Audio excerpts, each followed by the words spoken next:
Hello and welcome back to the Making Fire podcast. This is a podcast where two longtime besties talk about their favorite TV show, Survivor. This week we are recapping, well, I guess rewatching. We're recapping Rewind. our rewatch. Rewind. We're talking about episode 6 of Heroes vs. Villains, season 20, Banana Etiquette. I feel like this is an iconic episode title. Something, was it just last season? It was some in the new era. Maybe the season before, 47. What was it? It was something etiquette. Maybe it was 47. I don't know. But Banana Etiquette is kind of an iconic Survivor phrase, I feel like. So here we are, recapping it. Before we get into the details of the episode, Maddie, I have to ask you, how are you doing? Thank you for asking how I'm doing. It has been a hot minute since we've recorded an episode. So true. Since I was visiting home, Riley and I got to see each other in person, which was so fun. It was our first time ever meeting IRL, yes, Yes. it was crazy. Was I taller than you expected or shorter? Yeah, you're like 7 feet tall. Like, that was crazy. yeah, I don't usually talk about that much. But it was great visiting home. What a whirlwind. I feel like I've lived a million lives since then. But something I need to talk about this week is TSA. Because as I was traveling, I just need them to figure their stuff out on sort of the rules and regulations. It feels like every airport does something different on a different day. And sometimes shoes on, sometimes shoes off. Sometimes it's toiletries and food out of your bag. Sometimes it's one or the other or neither. This time I had something I hadn't done before. And it was sort of a mistake on TSA's part. I sort of went through with my entire water bottle full. And no one said a little thing. Oh, that pisses me. Oh, I'm pissed. Ooh, that pisses me off. Right, I've gotten yelled at before when I didn't take my toiletries out. Because sometimes, it is or isn't. Or sometimes I will take, I like to bring my Nintendo Switch with me home. Sometimes I will forget to, or I will take that out. And then they're like, everything stays in your bag. And I'm like, oh, but last time I was here, you told me to take that out. Right. So now we're switching it up. But this time I sort of can make it through with my entire Owala full of water. And I just that stunned me when I got to the gate and I went to grab my water bottle and I realized, oh, you're completely full. I never dumped you out. And it wasn't a problem at all. I've gotten flagged. I've probably told this story on here, but my bag has gotten pulled because one time in my wallet, they took my whole bag and they go, oh, well, we pulled it because you have coins in your wallet. Right. U.S. currency in my wallet. That's going to be where it is. You got me there. That's be where it's supposed to be, right. So I've had moments like that. I've had another time where I don't remember what it was. Oh, I had a t-shirt wrapped up funny and they thought it was like a lotion bottle because my t-shirt was wrapped up funny. Right. But now I can make it through with an entire water bottle. So I just need them to figure that out. I would love just some sort of same rules across the board at every airport maybe. And that's too much to ask. And maybe also lose the attitude while they're at it. Because they did have an attitude this time and I still made it through. So anyways, that's what I wanted to talk about. Flights are crazy in general. Love a good running through the airport moment. Did have one of those this week too. It was just a nonstop interesting move. Yeah, interesting sort of flight thing start to finish. But we made it back, made my flights, and now I'm here to be on this podcast and here to tell the tale, frankly. You survived. I'm a survivor. Riley, how are you? I have to speak on that because the TSA, I think, is the worst organization to ever exist. Baby, your job is nothing. You don't have a job. You are there to fearmonger and scare people. Yeah. For no reason. I hate the TSA. The TSA just announced, I don't know, what's her name? Christy Nome? Mm-hmm. Is that who that is? I think she just announced that they're making In Your Wishes. You and Christy Nome are like this. Right. Famously. She just announced that all TSA, they are no longer requiring you to take your shoes off. I saw that. Which I'm like, okay, at the end of the day, like, Like, I don't understand why I was taking them off in the first place. right, well, I did actually just this morning read an article on that. Apparently, back in 2001, different event, December of 2001, this guy tried to like have a bomb in his shoe on a flight from Paris to Miami, but he struggled to light the fuse and it didn't go off. But then they instituted the take your shoes off thing, and then for a little bit they stopped doing it, but then in 2006 they were like, no, everyone's got to take their shoes off for sure. Everybody, unless you're a child, you can sneak a bomb in on their shoes. Yeah.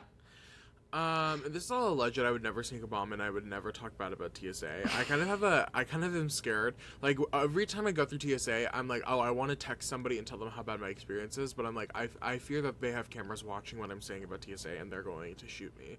Like, I publicly am admitting I hate the TSA. They literally, there's no job there. If anything, they create more traffic. They, like, they're not doing their job, obviously, because how are you allowed to get through? Oh my god, I don't know if I brought this up on last time I recorded. I think I told Maddie, I don't know if I, like, talked about it, but I, a couple months ago, went to LA to see, Beyonce. And when I was going through TSA, they marked, we had carry-ons, we didn't check bags. So they marked my carry-on that had to be checked, and I thought, oh, my toiletries were probably the reason. So I'm sitting there, mind you, we're running late to our flight, which is our fault, not TSA's fault, but I was like, okay, we need to hurry up. The woman starts going through my bag, closes it, and looks at me and says, we need to run it through again. I never got the x-ray for your bag. Huh? What was it doing in the machine? What was it doing in the machine, number one? Why were you just going through it? Why didn't you just... If you clearly... What? Is there like a 2-minute delay on when you get x-rays? And then they didn't even let me cut in line. I had to get... Well, I didn't have to go back through TSA, but they made me get back on the outside of the metal detector line. And I'm like, baby, I have to go. And so they had to run it all the way back through just for it to, guess what? Not get checked the second time. There wasn't anything even flagged on the second time when it actually went through the x-ray. Wow. So I just got to walk through, and then I had to book it to my terminal, and they were boarding by the time I got there. So I'm like, TSA, you're not doing your job. You literally just had to scare people. And honestly, you're not that scary. All of y'all look like you'd rather do anything else. Stop with the attitude. The attitude is what kills me. I'm like, girl, you're trying to make me scared of you, and I'm not scared of you. I'll punch you in the fucking face. Now what? You should be scared of me. After I get flagged for my t-shirt being rolled up in a way that looks like a lotion bottle. Right, that's what I'm saying. For the coins in my wallet. That one, I think, is the most insane thing. And I think TSA's in love with me, because they never hesitate to pat me down. Ooh, they never hesitate to pat me down. I've been patted down. I've traveled multiple times this last year. No less than 4 or 5 times have I been patted down at TSA. And if we want to talk about consistency, it's different every time. I think I have talked about this on the podcast. Sometimes it's loose. Sometimes it's just like a light little pat. And sometimes they are, this is my thigh. They're like, and I'm like, what the fuck are you trying? Ask me for my number or something. I don't know. Take what me you out to want dinner from me. first. Right. They're like, and they get up there too. And I'm like, damn, take a step back. Like, there's nothing there for you. Take a step back.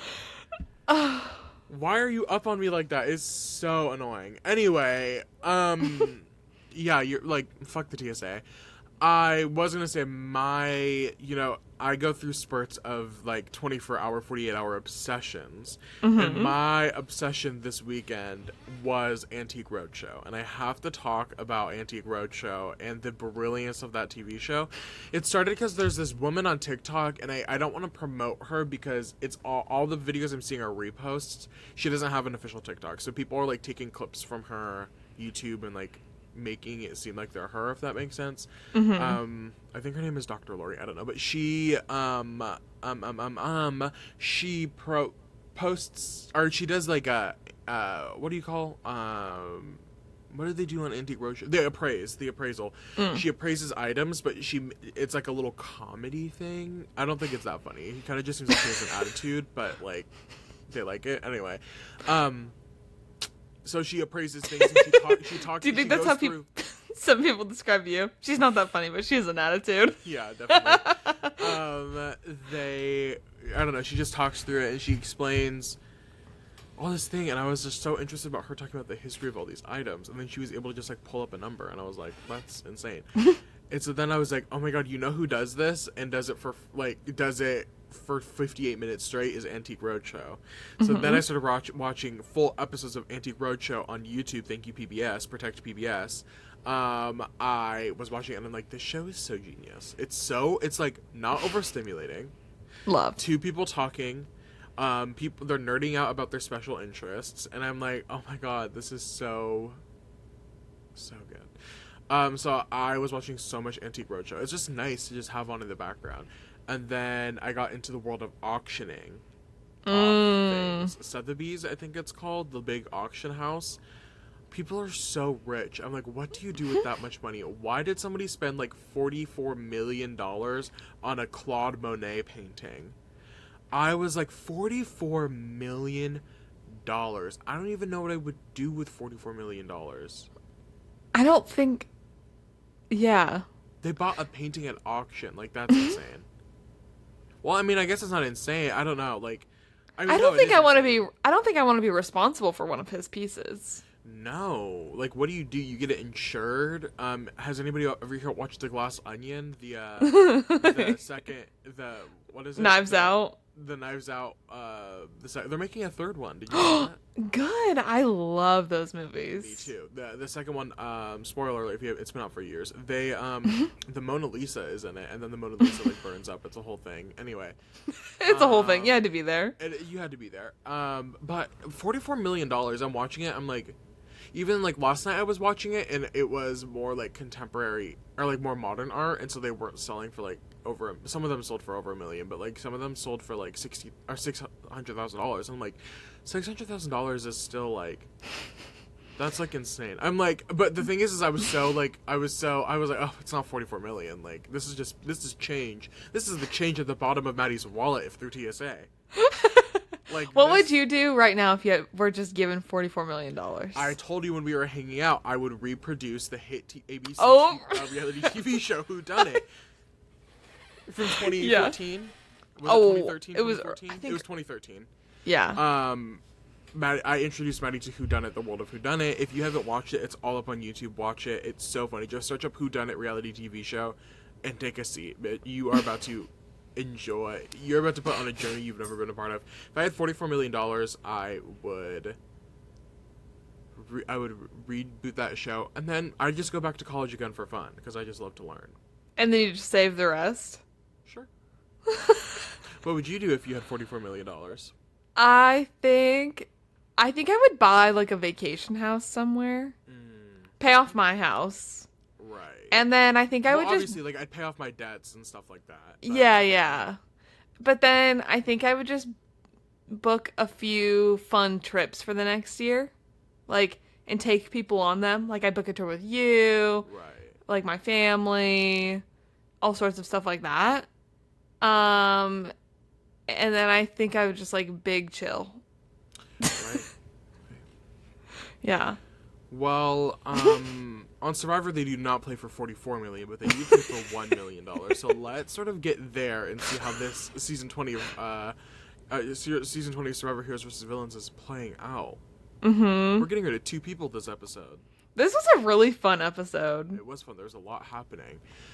We start the episode and Tom was just voted out, and we're back at the Heroes camp, and Colby's sulking, and Candace is sort of by herself. And she ultimately is like, I decided not to flip here and vote with Tom and Colby to get out James because I didn't want to make people mad. Because either way, I'm coming back here with people who I'm voting against. I'd rather not come back with the majority mad at me. But it doesn't really matter because the majority kind of sees through what Candace was doing that round, and Amanda is still mad at Candace, even though Candace did not vote against them. Candace voted with them, but they're still mad at her. Yeah. I see both sides. It's a lose-lose. She was in a lose-lose situation, for I think sure. she's been in a lose-lose situation. Like, they've just been, like, wanting to get rid of her, and Candace has sort of been skating by the skin of her teeth. Like, she has been almost out multiple times. Yeah.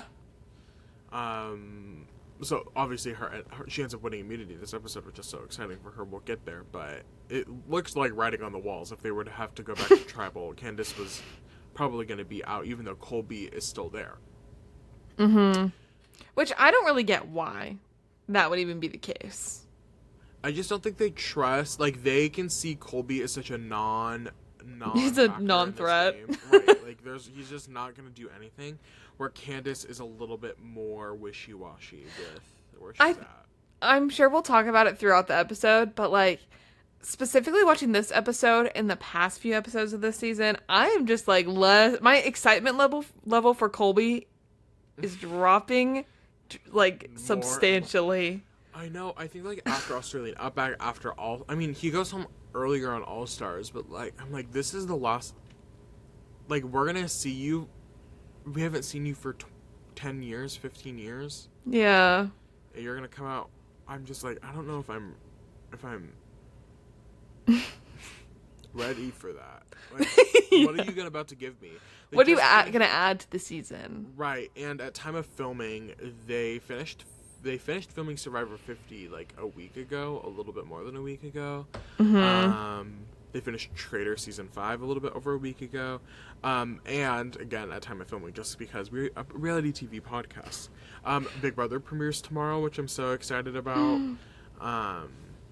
They have broke people on this season. It's going to be really good. Well, I'll pop in with my Big Brother thoughts throughout the summer, so we'll see how that goes. But what was the point of saying all of that? We were Colby excitement. Colby. Yeah, I don't know. I mean, the more I'm like, girl, you better feel more inspired. That's all I'm saying.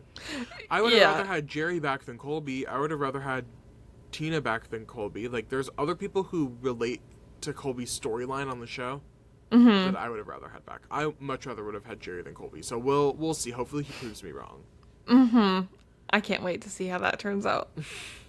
We hop over to the villains tribe that same night, and Rob is sort of up against a tree. Everybody's asleep. Russell gets up and is like, I wanted to talk to you. And Russell is really, really trying to make Rob not go after him. Russell's like, I don't know what's going on. I really would like to work with you, but it doesn't seem like you trust me very much. And Rob's like, I don't trust you. Everybody thinks you have the idol, and we told everybody at the camp agreed that if somebody goes after the idol, they're going to be the first target.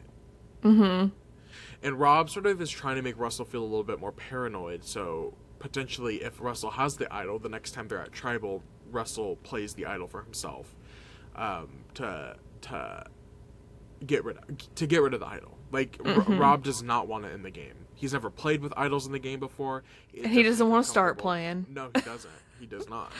So he's just trying to get rid of it.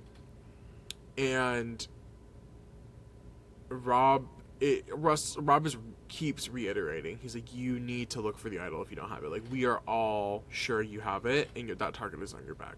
So he's just trying to make Russell paranoid, which sort of becomes the through line through the whole episode. This was a really good episode for Boston Rob.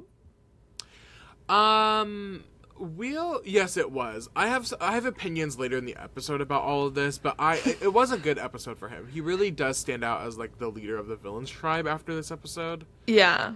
Other than it's not like he got outsmarted by Russell. It's just Tyson. One of his players got outdumbed. Right. So,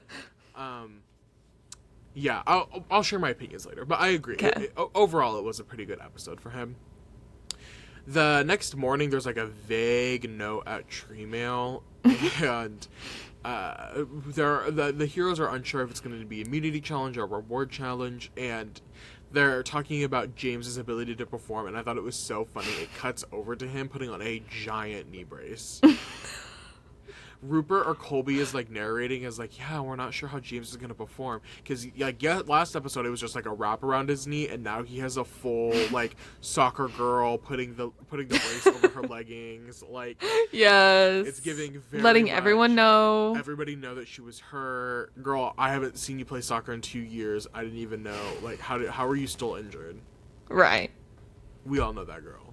We know that girl.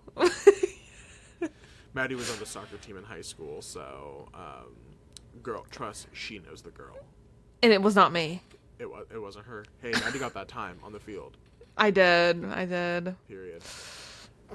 At the challenge, we are greeted with Jeff saying, y'all thought that... Well, first of all, the villains are greeted with James still being in the game. Shocker, the girls are gagged. It really is crazy. They're like, Danielle, I think, was like, I can't believe James is still in here. He must have a really good alliance, because it makes no sense for him to still be in this game. I mean, she's not wrong. No, I'd be gagged too. Like, why are you keeping the guy that can barely walk? Yeah. We then find out from Jeff that both tribes will be going to tribal tonight. And so they are playing for individual immunity this challenge. I really liked this. I think, especially at this point in the game, where it's still early enough, that I think this is a fun little thing that they should maybe do in seasons like last season, where, like, I think it'd be different. I don't know how necessarily it would work with the 3 tribes, but like when you have one team doing so bad, I think it's fun to get a little bit of drama and interesting movement happening on the other tribe that's doing pretty well when they're getting pretty complacent. Like, imagine if this was happening in modern Survivor with the 3, where 2 tribes have not gone to tribal council a single time, and then all of a sudden it's like, hey, you're all going tonight. BTW. Figure it out. I think that would be really fun. Hopefully y'all were playing the game, because the game has started. And I think it just I think it could jumpstart a game from people who haven't had to go to tribal before. So I'd like to see some version of this done again, but tastefully. I think this twist I think it has happened I don't know how often in the new era. It's definitely happened a couple other times. I mean, we do see a sort of version of this post-merge in the new era, where they do that challenge where it's like split up. Yeah. You know what I mean? But I get what you're saying. There is something so nice, and I think it works particularly well in this season because both tribes are so dysfunctional. Yeah. At this point, both tribes have gone to tribal. Obviously, the heroes have gone a couple more times than the villains. But both tribes are so dysfunctional that there's stuff going on. You know what I mean? Like, totally. There's game happening, and there's groups on each tribe waiting to be able to make a move. Mm-hmm. So it is exciting with this group. What is the challenge, you might be asking? Ask. What is the challenge this episode? For those who didn't watch the episode. Thank you so much because we have such a large part of our audience who doesn't watch the episodes. I mean, actually, maybe during these though. Right. For those, it's a recurring joke. Y'all, it's a recurring joke, okay? Do you think we have podcasts? What are our we have a couple, like, inside jokes, I feel like. Not inside jokes, but reoccurring. Yeah. For a while, it was Krispy Kreme. Right. But that's not really, like, a us joke. It was more just, like, a reoccurring moment, you know? Yeah. She's been retired for a little bit, though.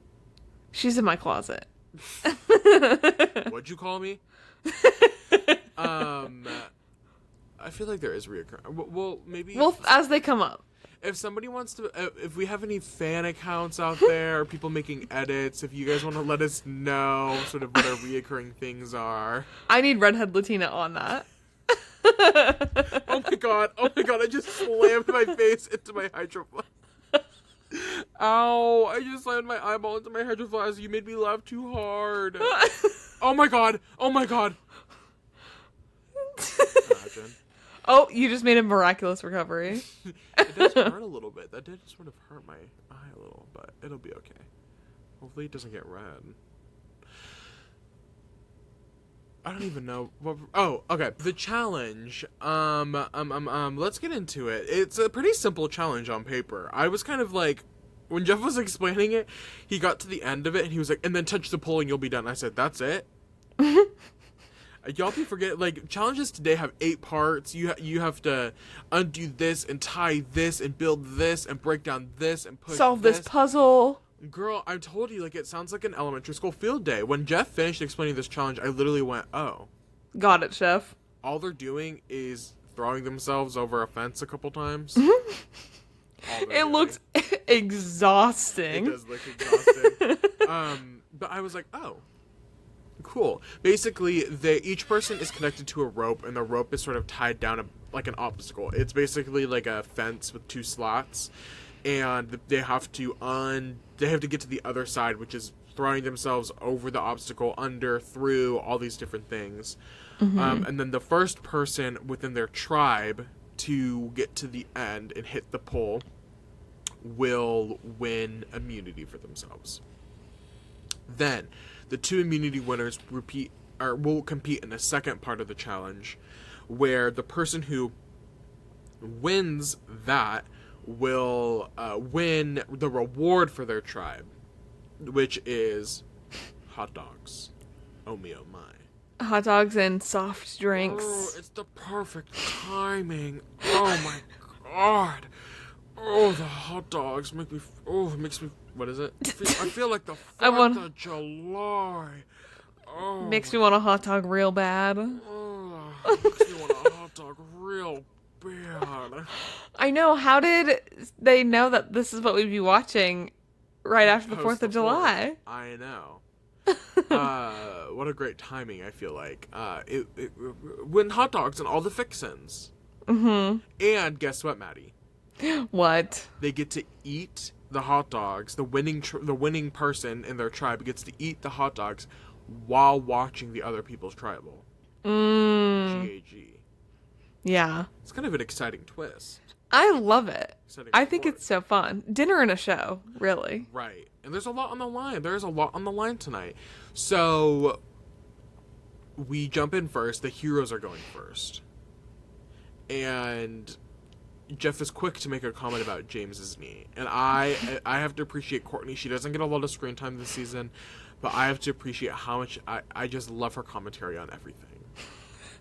Jeff is like, James is powering through his knee and he's throwing himself over. And Courtney goes, oh my god, what a trooper. She's really James's number 1 hype man on the villains tribe. And then, her and Amanda. And then James gets into the lead at one point, and Courtney goes, oh my god, amazing. I love her. She hates that, man. She hates him. Good for James, though. He really... His performance was crazy, given the circumstances. Kind of insane. One thing about Amanda is they are going to go ahead and have to blur her swimsuit out.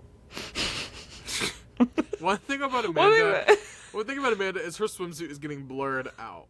That is sort of her through line through her seasons, I feel. Is that she is going to be showing something. Uh-huh. Not on purpose. And I have to respect that. There's something feminist about it if you really break it down. She's just into the game. She's not even thinking about it. No. And I love that for her. I do too. So good for her. She's going to get blurred out. It's a tight race between a couple people, but Candace ends up winning immunity, which is so juicy-licious. It's going to create the drama that is needed tonight at the tribal. Yes. Which is really exciting. The villains is much less exciting. Sandra can barely do this. I don't even think she makes it past the first little post. She gets stuck pretty much immediately. Rob pulls ahead pretty early on, and he ends up winning on his tribe. He ends up being the victor. Mm-hmm. The second part of the challenge is really scary. Like, you're just throwing yourself around. It's 2 stories. It's like three rings tall. It's 3 stacked on top of each other. It's probably like, what, 15 feet? It's not high, short. 20 feet high.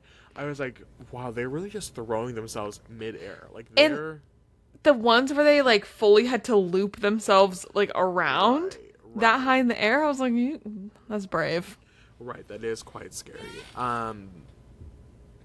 But Boston Rob ends up pulling through and just beating Candace, and Boston Rob wins immunity for himself and reward for his tribe. Mm-hmm. Which is super exciting for him. Good for him. Good for him. You know what? Good for him.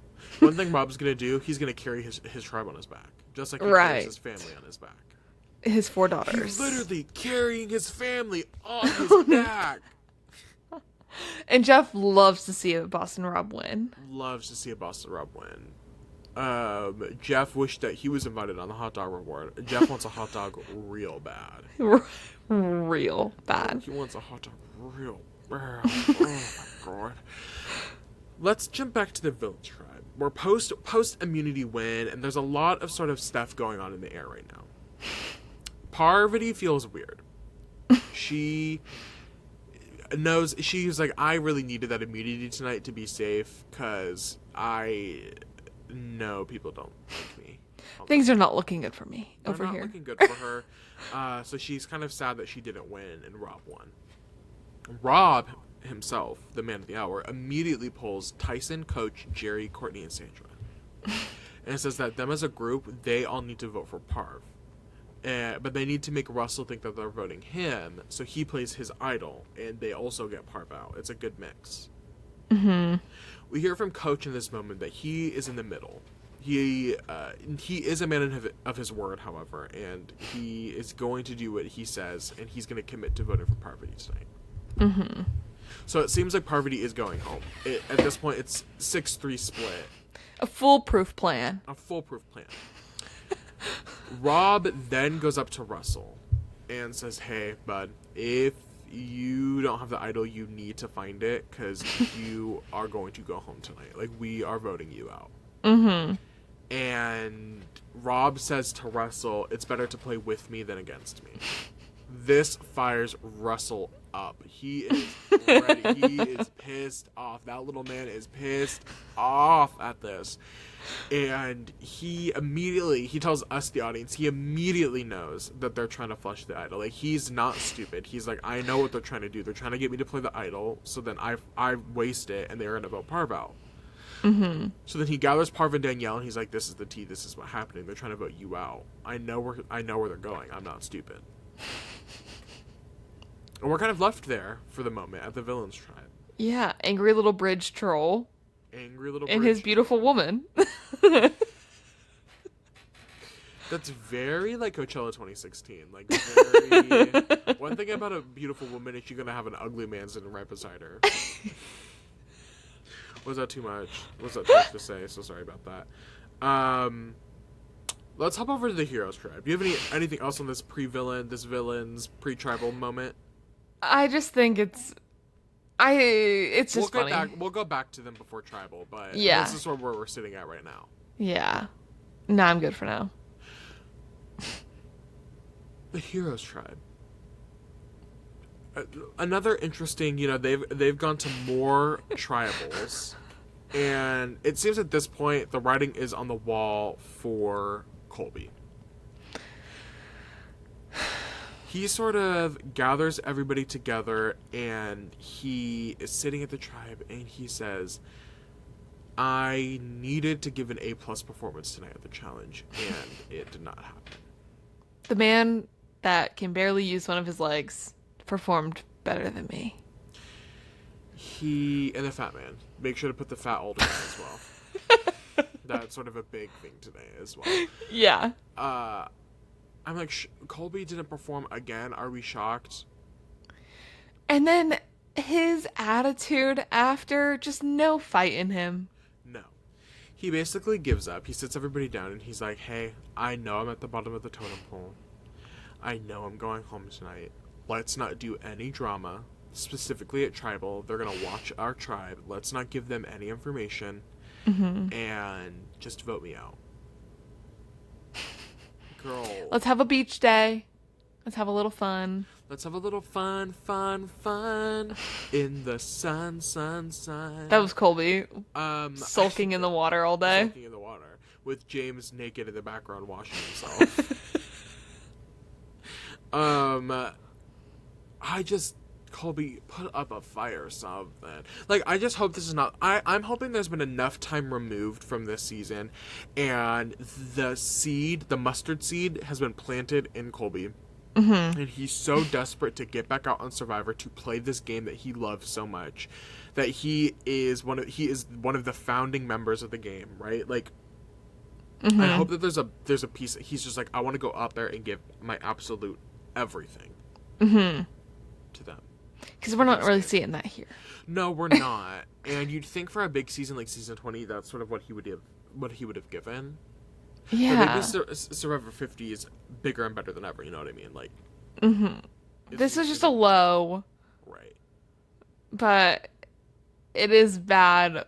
I think what makes it harder to watch is James, as we'll, I'm sure, discuss, having such a drive and such a fight and a desire to be there. Right. And then Colby just sort of giving up and then sitting by himself in the water all day. Right. Like, that's kind of a hard watch. And not making any moves to save himself. He only ended up getting saved because everybody came to the conclusion that James was going to provide nothing anymore. Yes, and it's hard. I think we feel even more strongly about it this episode, watching it, knowing that we're about to watch him on our screen again very soon. Right. So we'll see how that ends up turning out. James is sort of having his confessional moment, and he's like, it sucks to see Colby unable to succeed. It's like watching the Superman you grew up loving have no power. He's in a fat suit and a girdle. A lot of talk about being fat this episode. A lot of talks about being fat and old and unable to do anything. Yeah. It's very inspiring. Yeah. Fat people can be on Survivor too, you know. Yeah. Let's talk about I'm thinking about the most recent season of Drag Race, or the Drag Race All-Star season that's airing, and I don't want to spoil it for you, so I'm not going to, but the format, have I talked about the format with you? I know what the format is. Oh, like the brackets. Yeah. Well, we just got to the semifinals, and it's just so interesting. Ozempic really just takes a toll. Yeah. Ozempic really is just, like, doing God work. And you know what? Maybe people aren't losing weight on Ozempic. That's okay. You know what? If you're losing weight without Ozempic, that's even, I would argue, better. I feel like you can also tell when it's sort of Ozempic versus not. There's just been a lot of weight loss, and I'm like, what happened to being fat and happy? Why are all the girls getting, I'm like, the girls come back to All-Stars and they have lip filler and they are skinny. Girl, why do we need to be skinny? And why do we need to have these, the lip filler, I think it's just so present in my mind watching Love Island, where I'm like, girls, let's stop with the lip filler. It does not look good. If the difference is that all the Love Island people are so young that I'm like, girl, we have photograph evidence of you pre any surgery. Yeah. Any Sil, any surge. And yeah. Like we have the any talks. That's what the dolls called. The talks, the Sil, the surge. Yeah. Sister, I'm pickled. Sister, I'm pickled. The girls are getting surgery down, and I'm like, girl, work, but also just let yourself be fat. I just think, not to go on this whole tangent anymore. Right, and I just don't think that the Ozempic is doing anyone any favors. Like, I think it actually... That's a controversial take. Is it? I feel like... A lot of the girls love Ozempic. I feel like the commentary I see online is people very much not liking Ozempic. I can't understand... No shit to the Ozempic girls. Do what you need to do, whatever. Like, it's your body, your choice. I think there's a difference in using it because it's medically necessary or using it just to lose weight. I'm not going to put a specific family member in my life on blast, but somebody I hold very near and dear to my heart has diabetes. Yes. And they have been on this medication long before, well, not Ozempic specifically, but an Ozempic type of medication. And I think that's completely different. Yes, but this person also absolutely hates it. They're like, and I watched it happen live and in person. This person has lost so much weight over the last couple of years, because it just makes them nauseous all the time, and they don't feel good. And, like, specifically when they first started using this type of medication, I'm just like, I've seen how people who actually need Ozempic type meds react to it. Mm-hmm. And I'm like, girl, y'all are putting yourselves through that on purpose. Mm-hmm. It's not a fun life. I also, not to go down this whole conversation, but like, I also hate how much it's being promoted in the media and on ads, like ads from these companies. Like, why am I getting served these on YouTube? And why is it coming up just like as I'm watching shows on streaming services? Like, I don't think that's appropriate. And I think that the people who need Ozempic are definitely in the know about it, or like any similar medications. And I just don't think it makes people look good. I think you get like Ozempic face.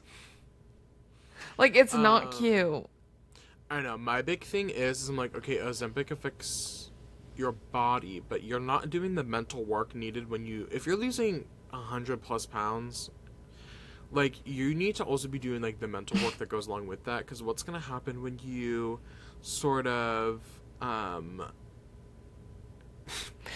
because you can't take Ozempic forever. Like, what happens when you get off of Ozempic, and then you still have the same eating habits, and... It's like the same people who do like crazy diets and stuff and then lose a ton of weight, but then they go back to their normal eating and then they gain it all back. And it's like, well, yeah, Diva, that's sort of like the issue here. That's sort of like what happens. Yeah. It's just really interesting to me. All this to say, the girls be changing for All-Star seasons. And I feel like Survivor, what was the point of all of that? We were talking about fat people on Survivor. Why can't people just be fat on Survivor anymore? Everybody got to lose weight. Everybody's got to... I know. Just be yourself. Right. Be who... Everybody else is taken. Can we get another Be Who You Are? I missed it since it wasn't...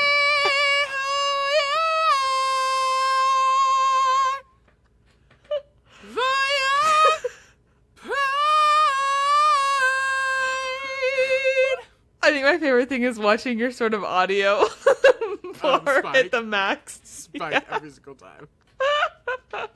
Thank you for that. I could do it all the way back there, and you'd still. I'm a performer at heart. I'm a theater performer at heart. I perform for the back of the stage. Wait, without unplugging your mic, is it possible for you to get up and see how high you can get it from the back of the room? I won't be able to see it, but I'll stand up. I'll let you know. Okay. I don't have socks or shoes on right now. Nobody look at my feet.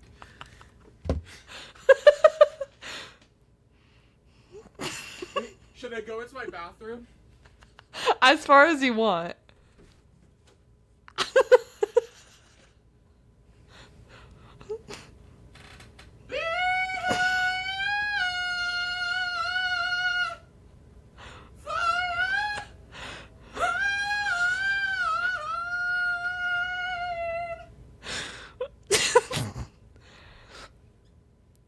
Wait.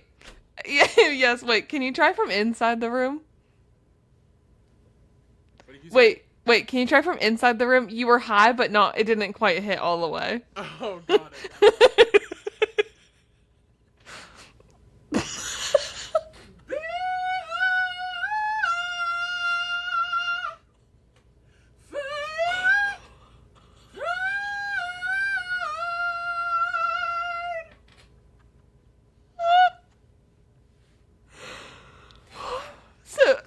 How'd that sound? So you did go ahead and hit it that time. What'd you say? So you did go ahead and hit it that time. Work. Okay, sorry for that. Oh, why am I out of breath? Oh, girl. You really gave it your all twice. I'm a performer at heart, you guys. Do you miss performing on the stage? On the stage, yes, a little bit. Not really. You'd think I put so much time. Spoiler alert, I was a theater kid in high school, you guys. We couldn't tell. You'd think I'd miss it more. I spent so much time, but I really am like. Sometimes I do. Sometimes I'm like, oh my god, I wish I could sing better. What if I was on Broadway right now? I think that's my big what if. Like, what if I was on Broadway? Hey, it's never too late. So true. Maybe I'll just go to New York and I don't know, a tryout. Yeah. I'll just sort of. I walked into the executive of Disney and I told him that I want to make history. And that's what this is. Rachel Zegler is Evita at the West End in London right now. I don't know if you've seen clips. Have you seen clips of her doing it? Argentina. That's her little clap, and then she does her little to the crowd. That's gonna be me. I am taking over the role once it comes over to Broadway. Oh, you're not gonna move to London? Oh, no. Take over.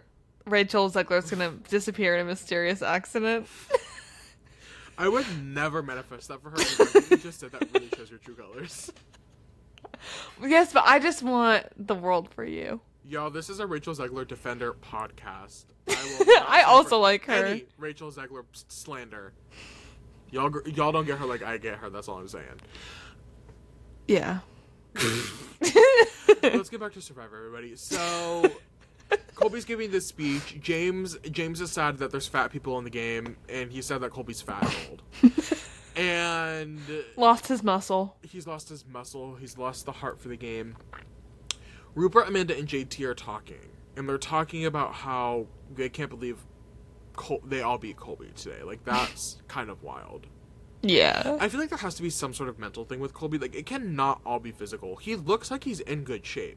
So he does. It can't be, like, a physical block for him. Like, I just think there has to be some sort of mental block for him. Like, maybe once the challenge comes around, he's so stressed because he has this image he has to protect or this reputation he has to uphold. And it's just, maybe that's why it's flopping. Because I really can't imagine his actual physicality being the reason he's performing so poorly. Yeah, I definitely think there's something to that because, like, thinking back to the chocolate incident where he sort of had an attitude and wouldn't take it and was, fighting with Jeff a little bit, I think that's not really what we see the rest of the time. I feel like he gets so in his head and worked up going into challenges, and then when he gets back from them, he just, like, has nothing left. Maybe. I don't know. Let's get him on the pod.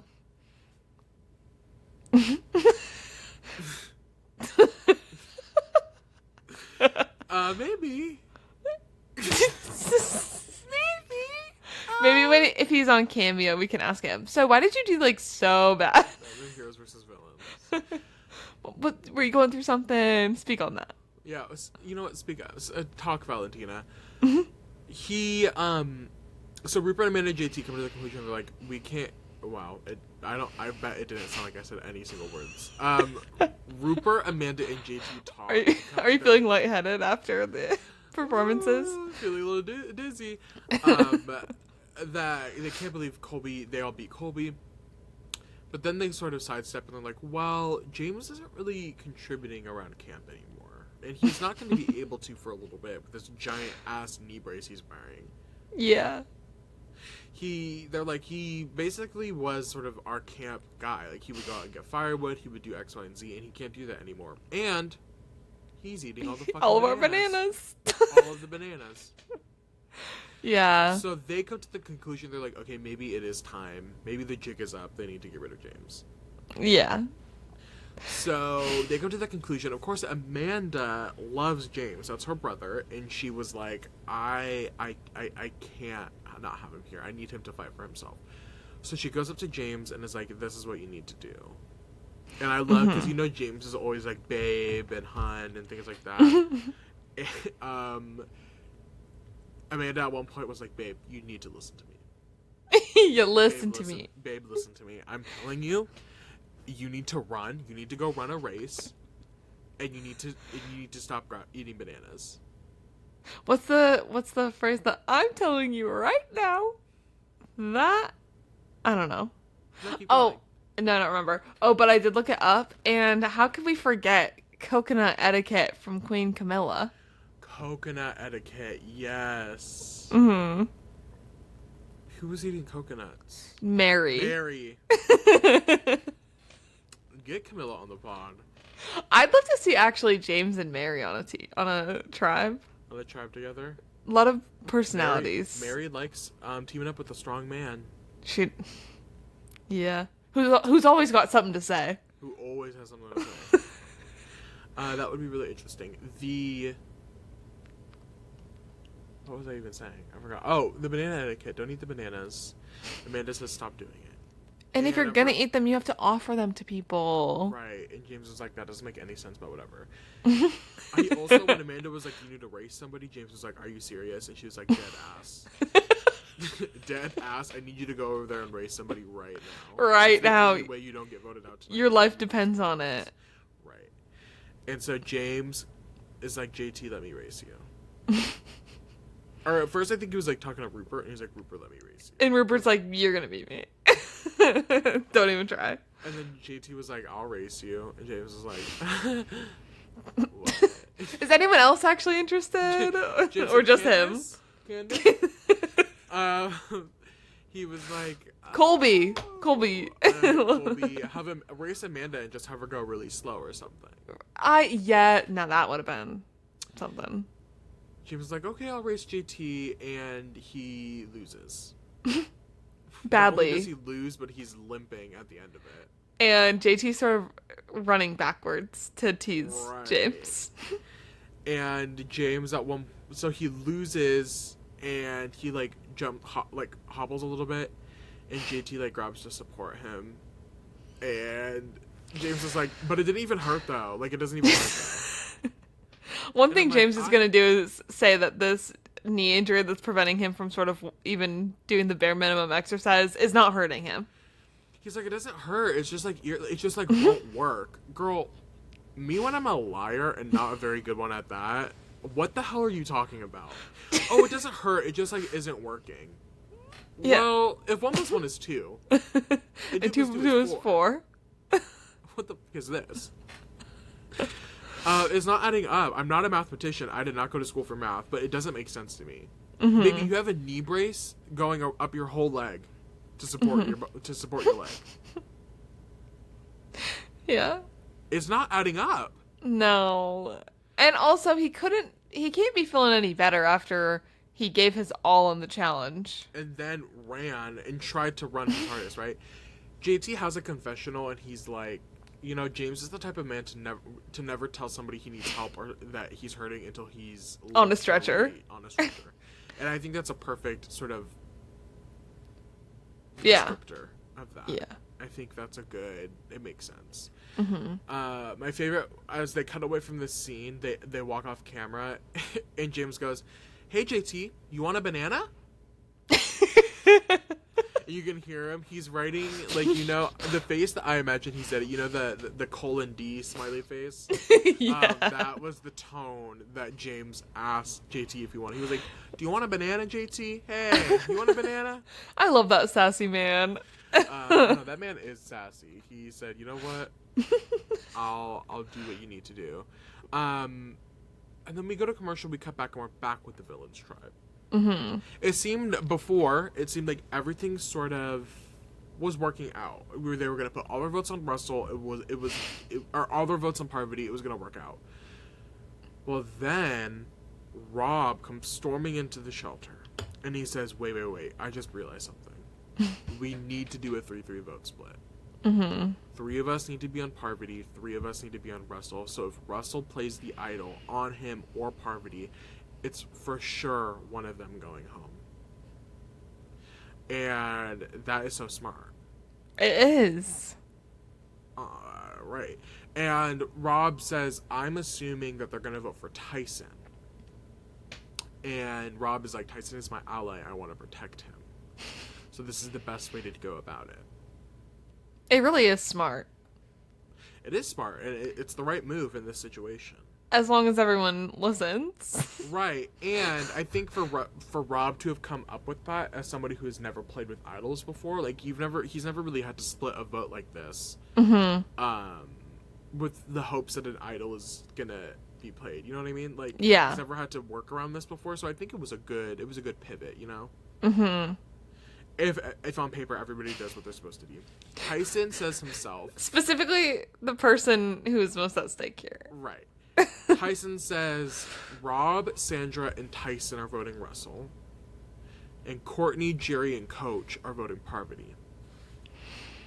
Tyson, in his confessional, says that this is not rocket science. It should work clearly, but he does feel uneasy about the fact that he doesn't have any safety. It is still like, ooh, what could happen, you know? It is tough having your name be most likely the one that's going to be out there. Right. Russell pulls Tyson and says, Russell says, hey, I can't save Parvati. So I am going to vote her out tonight because I want it to be as synced as possible. I want us to be as strong as a tribe as possible. On the same page. On the same page. I'm going to vote Parv tonight. Tyson thinks to himself, wait, if that's the case, I'll also vote Parvati tonight, so it's for sure she is going home. Tyson tells us that he really wants Parvati out. This is something he's wanted to happen, and he wants to make sure that it happens. So he said, okay, to himself. I don't think he tells Russell this, but he's like, I'm going to vote Parv tonight. Even though he is a key vote for voting Russell out. And I also don't really understand this logic of, if that's already enough votes to get Parv out anyways, why does he need to do that? Right. Like, is him being on the right side of, like, I don't think in this scenario could even really be on, like, the wrong side of the vote. No. So, like, there's no reason. Because then, even if it goes to a tie, he would still have been voted out, but I don't know. I get what you're saying. There was really no lose for him here. He just stuck to the original plan. Yeah. But I just think he just really wanted to make sure Parvati had the votes. Which, I'm like, then if he was so adamant about Parvati having the votes, he should have been one of the people voting Parvati out. That would have... Yeah, why didn't he say something then? Right, that would have defeated... That would have, like, gotten rid of this whole thing if he had just voted... If he had requested to be one of the votes to get Parv out. Mm-hmm. So, it's interesting choice there. Mm-hmm. I wonder if Russell knew... Well, okay, so we hear from Russell. Russell knows that the smart move, sort of after this conversation, he knows that the smart move is a 3-3 split from Rob's perspective. He knows that's probably what they're going to do. So Russell just needs to know, he needs to determine who he should play his idol on, and if it's better for him to play it safe and give it to himself or give it to Parvati, and hope that somehow the votes flip. Like, it's really just on a prayer at this point. He just needs to hope that somebody flips to whoever, so somebody gets 4. Does that make sense? Yeah. And I sat here wondering, I was like, I wonder if Tyson knew, or if Russell knew that Tyson was the best person to try to get the flip. Mm-hmm. Like, was it just a random chance? I wonder if Russell had gone to everybody and was like, if he had talked to every single person and was like, hey, I'm going to vote Parv, so that everybody thought he was voting Parv, and so someone was bound to flip? Yeah. Or he specifically only chose Tyson and was like, I'm voting Parv, and hoped that Tyson would flip. And maybe he knew that, because I don't feel like it was a secret that Tyson was their vote, that maybe he was feeling the most vulnerable or, like, paranoid about what was going to happen tonight. So he was just a good, why not go to him? Right. Like, the person who's most wanting to save themselves at the moment. It was a smart play to go to Tyson directly. Mm-hmm. We go to the villain's tribal now. We leave that, and we're put straight into tribal. And it's interesting, first start, again, with the rawness of tribal council we're experiencing this season. I like Jerry's answer here. Jeff asks Jerry, since season 2, what has changed the most? Yeah. And Jerry says that there is a lack of focus on survival aspects. He was like, that was a huge part of the original show, and it's just not a thing anymore. Yeah. She ate him up with that. No, she did. Which I think is funny. Rob basically says the same thing, he gets asked the same thing, and he is like, idols. Mm-hmm. Idols were not something I've ever had to play with. And it was so funny. And then Sandra pops in, because Jeff is like, well, like, who has it? Do we know who has it? And Sandra says, oh, we know who has it. I love her. Russell has it. And if he doesn't, he better get it. Right, he better get it, because he is going to go home if he doesn't have it. And it was clear and concise. And Russell responds to that, basically says he can't play the idol if he doesn't have it. And that's sort of that. Sandra kind of calls him out, and we go to vote. This was sort of my side note with this whole Russell and Rob relationship. My thought on all of this is, I do think this was a positive episode for Rob. But if I was Rob, I don't know. And I think it's just a lot of this is in retrospect. Like, I wasn't there as the season was airing. Obviously, I'm not Boston Rob. I'm not playing this season. But I think, like, a 15-year retrospect post this season airing, I keep thinking about how Rob is treating Russell. Yeah. And I don't know how Russell is being perceived. I think he's being perceived as, like, sneaky, right? But to me, I'm like, if I'm Boston Rob, if I'm Sandra, if I'm Coach, like, I know nothing about this man. Nothing about him. The only thing that I know is that out of the past 19 seasons, he was chosen as one of the 10 worst villains. That's all I know about him for a fact. Yeah.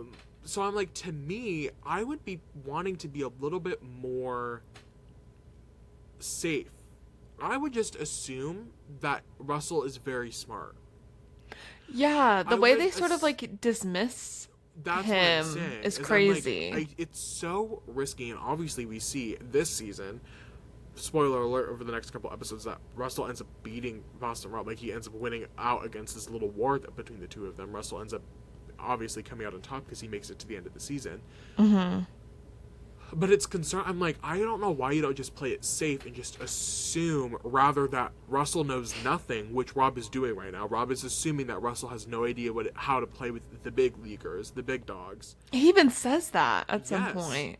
I'm like, why would you assume he has no idea what he's doing? He got invited back for a reason. Even if he was just like a kooky character, I don't know. I would rather be safe and assume that this man knows what he's doing and is a general threat to me. And it feels like Russell's really the only one pushing back on Rob's authority and, like, power on his tribe. Mm-hmm. And it's like, you don't want to be a little more concerned about the one person who's brave enough to do that. Right. So, I don't know. He's not doing it because he's dumb. Right. So it's just interesting. Like, again, I think this is all in retrospect. Like, I think in history, like Rob more, obviously, because he gets a better edits on the seasons he's on. He's more charismatic. He's more charismatic. Mm-hmm. Russell, obviously, in history, his reputation has soured immensely. And I'm not sitting here defending Russell because I would never do that. But right. It just feels like a bad move on Rob's part to assume that Russell is bad at the game. Mm-hmm. And assume he doesn't know what he's doing. I think it's a bad move, and ultimately I think that's why Russell succeeds this season over Rob. Is Russell, and again, Rob has no way of knowing this, but Russell is two things if not egotistical, and like once he gets his mind set on something, he is going to do it, you know? I think on a season like this, you should be more worried about the people you know nothing about than the people you know a ton about. Yes. And I think that's something we often hear along in these all-star seasons, is those are some of the people that, for the real strategic thinkers, the people who are like trying to plot things, like those are the people you are more concerned about, because the wild cards are scary. You don't even, like, say Russell is a bad player, mm-hmm. And I'll give Russell his 10s. Like, I do think he can be, you can say that he's a good player survivor, right? Mm-hmm. But his big thing, obviously, is that he doesn't know how to do the social game. That whole other conversation. But even if you were to assume that Russell is just like a kooky character, a kooky character is still scary because that person is still a wild card. You know what I mean? Like, yeah. Ultimately, he's either a wild card in the sense that he's really good and you don't know, or he's a wild card and he's really bad at the game. But a really bad player is just as scary, as dangerous, just as dangerous because you don't know what they're doing. Yeah. So ultimately, you should just play on the safe side. And that's what I think Parvati did really well from day one, is Russell coming up to her and saying he wants to play with her. Sure, he might have done that to a bunch of other people that day, but it feels like really she's the only one that took him like, oh, I should actually pay attention to this person. Yes. Where everyone else he did it to is like, okay. Casted him aside. Yeah, but even Parvati in the very first episode said, I know he's making that same pitch to everyone, but like, why not work?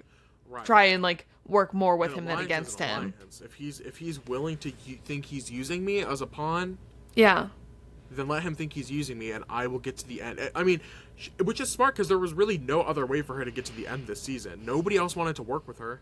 Yeah. So get what you can get. Yeah. And don't throw a fit. fucking fit. Sandra, we go to the voting confessionals. I miss the art of a voting confessional, y'all. I miss it. I think in the new era, I tend to not. Nobody is as cutthroat in the voting confessionals. I miss a good. This is like the golden era of voting confessionals, I feel like. And this is why I don't think I would do well on current day Survivor, because I think I would use that opportunity and I would just be saying it like it is, and then I would be the only one doing it. And I'm like, so no one else is sharing their opinion, huh? Every single episode being like, I hate you. And you smell bad. Sandra literally votes Russell and says, she says that he needs to get into the ocean and wash his ass. That would be me. Russell does look like he stinks in a bad way. Yeah, he's not beating the bridge troll allegations. Sandra says that Russell needs to go, and then the votes happen. Jeff asks if anybody has an idol to use, and Russell stands up. Mm. And so for a moment, you're like, oh, this is iconic. Our first idol play of the season. This is going to be so good. Immediately is taken away when Russell looks up at Jeff and goes, no, not this way. He said, call an ambulance, but not for me. I hate him so much. I was like, okay, this is kind of eating, and then I forget, he looks up at Jeff, he's like looking down at the idol, and he goes, no, not this way.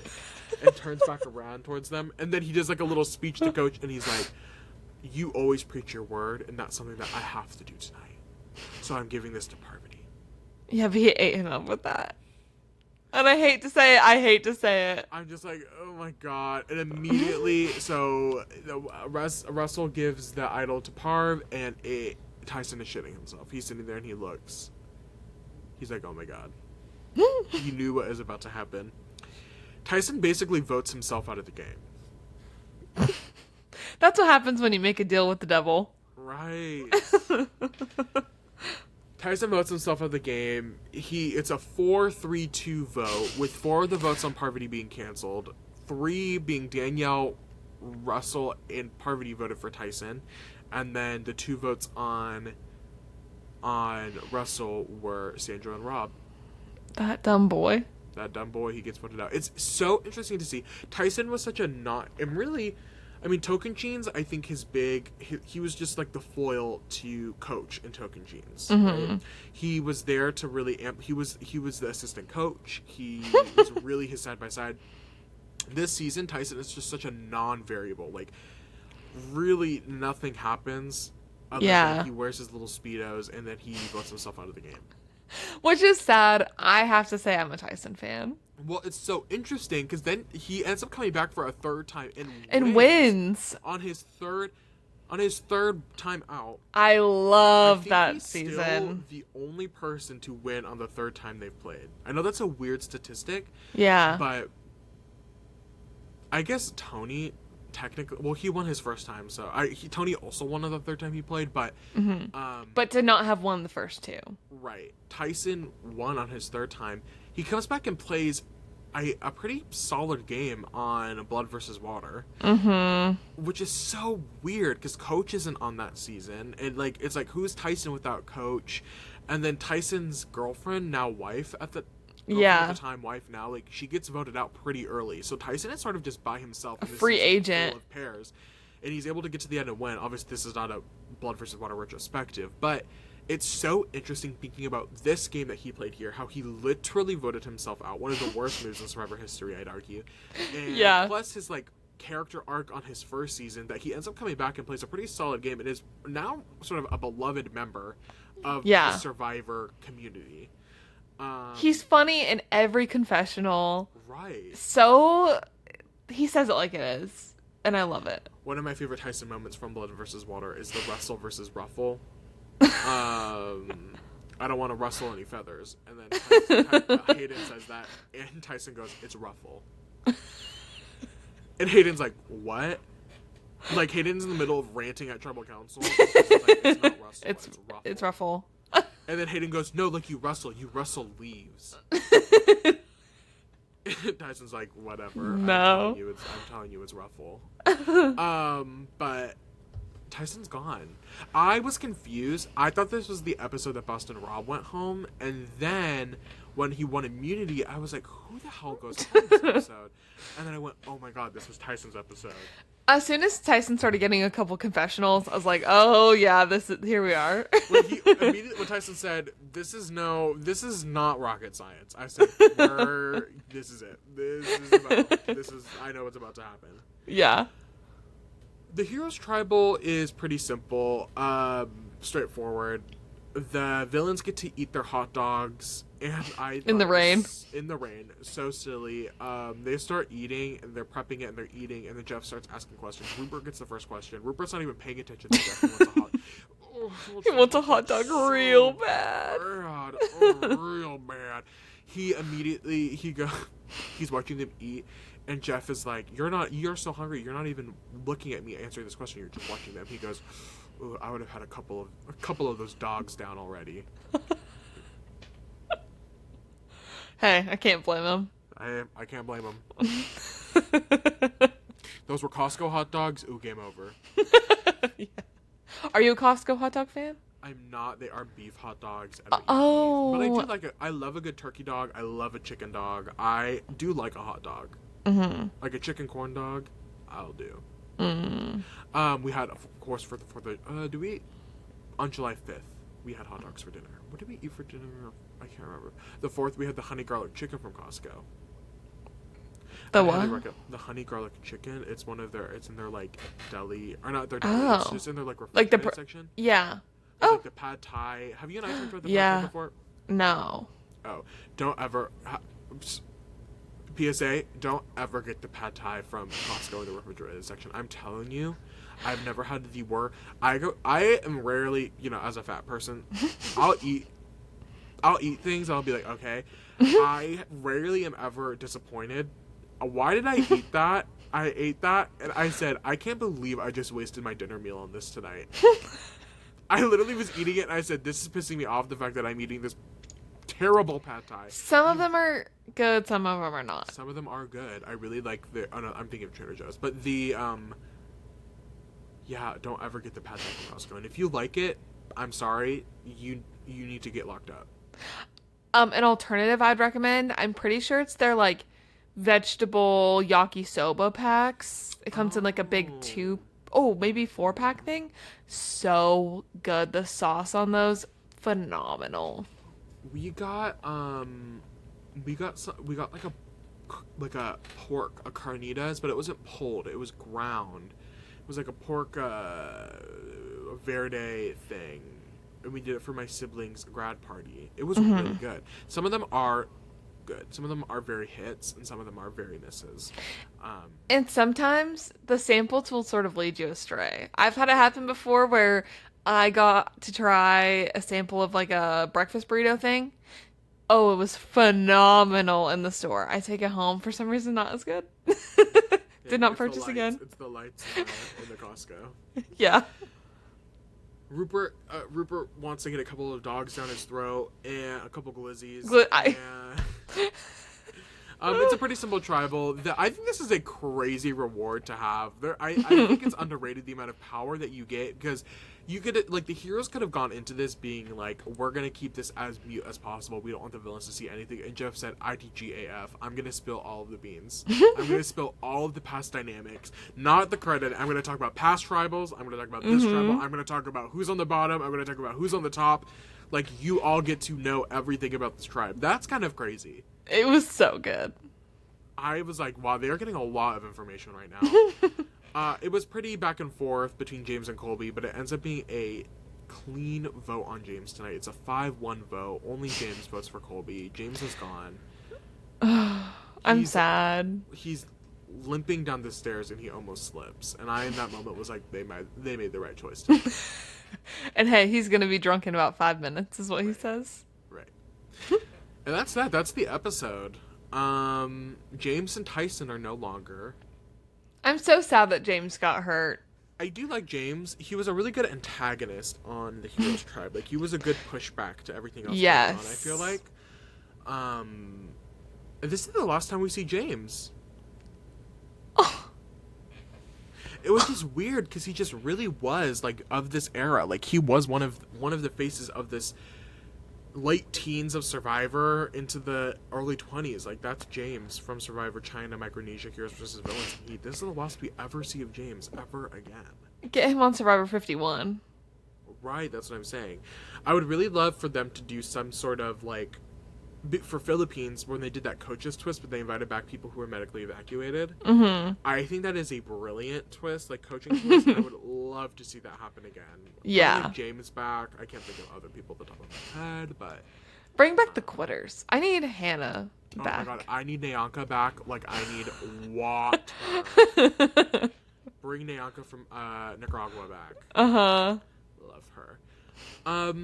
But that kind of wraps up the episode. Do you have any other thoughts? Wait, I think there should be a season where we start off with 2 tribes. One tribe was medevaced, one tribe quitters. We battle it out. And they battle it out. I think that could be so good. There are a lot of quitters, Loki, that I would want back. Yeah. Like no, like you guys had the right idea. I would want that too. Yeah. I don't know how many people have been medically evacuated? Well, you know what? We'll put together a season, and on the Patreon we will sort of dissect that cast. So be sure to check that out. DM us for the link. DM us for the link of the Patreon. Our lowest subscription is $15 a month, but we have 15. We do a new video every 2 months, and we post some content. Yeah. In our pre-show stuff. Oh, pre-recording pre-show stuff. talks. Yes. Well, yeah, that's it. Do you have other than that cast on our Patreon? Do you have any other thoughts about this episode? I thought this was just a really fun episode, start to finish. I really liked the simplicity of the challenge. I love the reward. I loved the 2 tribe sort of tribal situation, and I thought there was a lot of silly, goofy along the way that really carried us through. It's just a classic Survivor episode. Yeah, it was great. No complaints. Well, thank you all for watching. If you liked what you saw, you can subscribe to us on YouTube. You can like and comment on this video. If you got this far in the video, comment your favorite quitter. Comment your favorite quitter in Survivor. It can be people who did end up getting voted out. They didn't actually like quit. They just like, but they voiced. You know what I mean? Yeah. They were like, vote me out tonight. They just teased it a little bit. Right. Comment your favorite quitter / favorite medevac. Yeah. Which one do you want to see back? Yeah. Comment that. Like, comment, subscribe. Follow us on our TikTok and our Instagram at MakingFirePod. We're doing great things over on our TikTok. Big the things. Instagram's not bumping it, but the TikTok, you know. I know. With us on TikTok. We're actually not doing bad on TikTok. It's actually kind of fun. I don't know what the vibe is on Instagram. I've been more consistent on Instagram than I've been on TikTok, which is strange to say, but anyway, thank you all for watching. We will see y'all next week with more coverage of Survivor Heroes vs. Villains, and guys, we're only 200 views away from one of our videos having 20,000 views. Isn't that crazy? Yeah. Anyways, see ya. Thank you for watching. Have a good day. I can't wait to see how this turns out. Bye. Bye. Smooches.